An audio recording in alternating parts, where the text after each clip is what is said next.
శ్రీ దుర్గా వారాహి అమ్మవారు ఆలయం అండి. మన శ్రీకాకుళం జిల్లా రణస్థలం మండలం వారాహి అమ్మవారు టెంపుల్ మనకి అందరికీ అందుబాటులో ఉంది. అలాగే త్వరలో వారాహి నవరాత్రులు కూడా వస్తున్నాయి. అలాగే అమ్మవారి దగ్గరికి వచ్చి చక్కగా అమ్మవారిని దర్శనం చేసుకోండి.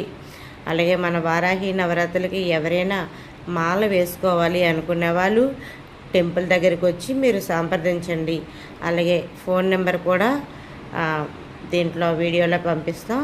మీకు ఏమైనా డౌట్స్ ఉంటే ఫోన్లో అడగచ్చు. అంటే నవరాత్రి వారాహి నవరాత్రులు ఎప్పుడు అంటే 7వ నెల అండి, 15వ తారీఖుని ముందుగా మీరు వచ్చి అమ్మవారి దగ్గరికి దర్శనం చేసుకోండి.